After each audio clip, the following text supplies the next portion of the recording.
So we're in the second half of 2019, and that means that we have a whole bunch of brand new flagship smartphones to play with. Apple has their new iPhones, Samsung has the Galaxy Note 10, and Huawei has their Mate 30 Pro. And all of them claim to have the best smartphone camera in any smartphone ever. But really, who has the best smartphone camera? Well, there's only one way to find out, and that's to pit them head to head in a camera comparison. So Anip will help me out, and we will compare the iPhone 11, the iPhone 11 Pro Max, the Samsung Galaxy Note 10 Plus, and the Huawei Mate 30 Pro in a series of challenges. There will be a daylight test, there will be a low light test, there will be a night mode test, and whatever else we can think of. Let the games begin!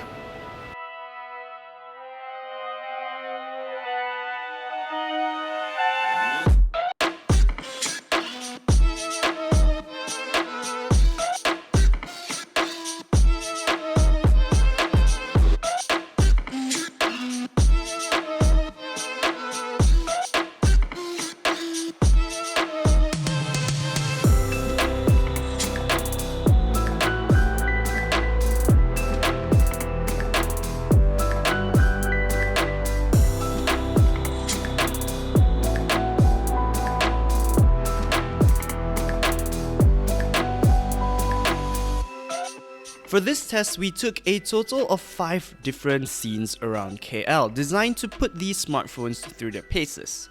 Let's kick things off with the first scene, which is your bog standard daylight shot. This scene was well exposed with a flood of soft daylight streaming down from up above. There's also a lot of fine detail for the phones to pull out, so we figured it'll be interesting to see how the phones fare. Perhaps to nobody's surprise, all 4 phones performed pretty well. You get a good amount of detail and every device pretty much nailed the exposure. One interesting thing to note is that there's a peculiar moire effect in the Mate 30 Pro's photos that's not present in the other devices. If we're talking about sharpness though, I have to give the edge to the iPhones here. They've got plenty of detail, and I think the shade of purple is the closest to what I saw with my own eyes. Next up, we've got the one I'm most interested in, the low light test.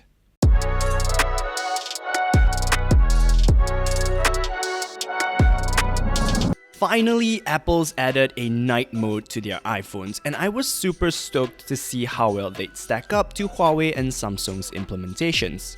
But before we got to that, we also took a set with the phone's respective night modes turned off, and well, the results weren't too great. Images were all either too soft or too dark, which I guess isn't very surprising since we're basically shooting in pitch darkness.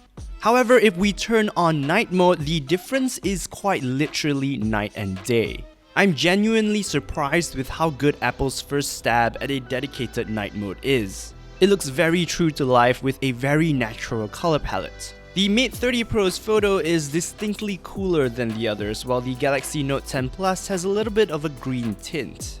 I think that in this case, with a little editing, the Mate 30 Pro's photo would turn out to be my favorite, but if I had to pick photos straight out of camera, I'm going to go with the iPhones here. That said, I'm pleasantly surprised with how close these phones are in terms of quality, because that's an encouraging sign for the future of smartphone photography. Moving on, we're gonna take a look at how these phones zoom.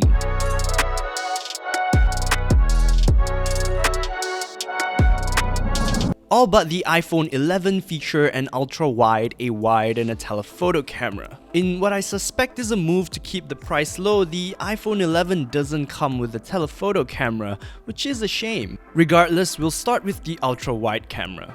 Huawei's Mate 30 Pro puts up a strong performance here with a really clean image without much distortion at the edges. It is, interestingly, a narrower field of view with a wider 3:2 aspect ratio, but it's not significantly smaller. At 1x, the phones all even out, with the iPhones putting on a much stronger performance here. Next, we've got the telephoto tests. Now, since the iPhone 11 doesn't have a telephoto camera, I didn't include it in this test. Both Samsung and Apple have the standard 2x telephoto camera with pretty similar results. Huawei, on the other hand, are the overachievers here with both a 3x optical and 5x hybrid zoom, and they both look fantastic for a smartphone. The detail, the reach, the clarity, all awesome across the board. And when you push this to max zoom, I mean, the results speak for themselves. The Mate 30 Pro has just so much more reach with its 30x max zoom, while the Note 10 Plus and iPhone 11 Pro Max top up at 10x. The regular iPhone 11 though can only do 5x with digital zooming, and the quality is pretty atrocious. Easy win here for the Mate 30 Pro.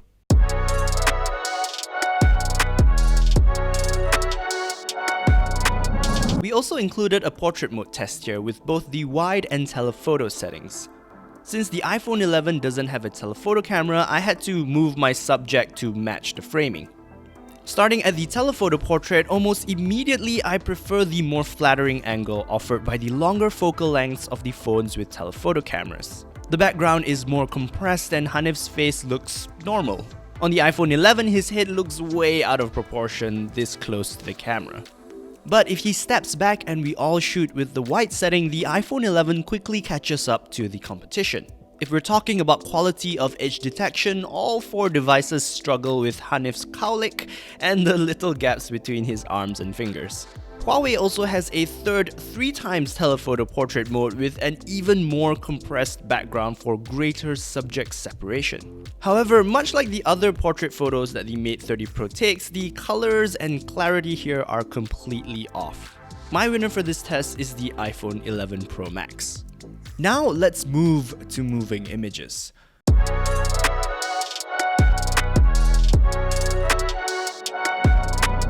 All contestants are capable of 4K video recording with stabilization, so we devised a straightforward test to find out which does the best.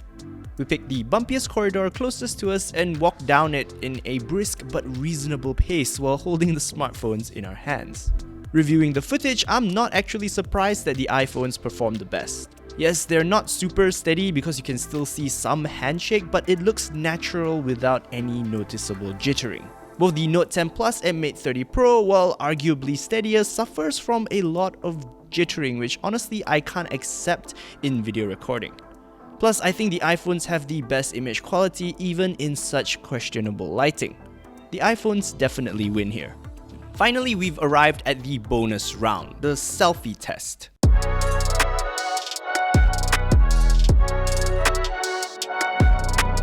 Now, how you like your face depicted is deeply personal. I like it as close to reality as possible, so I abhor any and all beautification. So I was pretty upset to find that even after I turned all the beautification features off, it still looked like the Mate 30 Pro and Note 10 Plus had a little face tuning. The iPhones, on the other hand, pulled way more detail and absolutely nailed my skin tone. Easy win for the duo here. So what did we learn here today? Well, while I think it's fun to pit smartphones against each other, I don't think anyone can deny just how good these smartphone cameras are getting these days. Apple's really stepped up this year with their iPhone 11 and 11 Pro Max. I think these are the best performing iPhone cameras I've had in one of these comparisons before, and it's the first time I'm actually crowning an iPhone as my overall winner. The iPhone 11 Pro Max, obviously, because the added versatility of the telephoto camera is just too hard to give up. Of course, there are still things I don't like about how Apple does things, like, gating their night mode behind automation, but the image quality frankly speaks for itself. Obviously, that's not to say that the Android phones are bad photo takers. They're still excellent for high-end flagships, but I have to give credit to Apple here for really going above and beyond.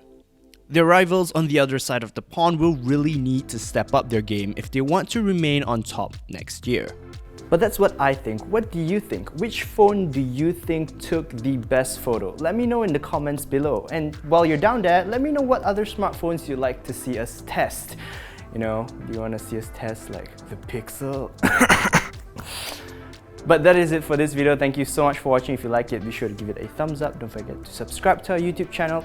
All that good stuff. Until the next video, I'm Rory. I'll see you then. Bye.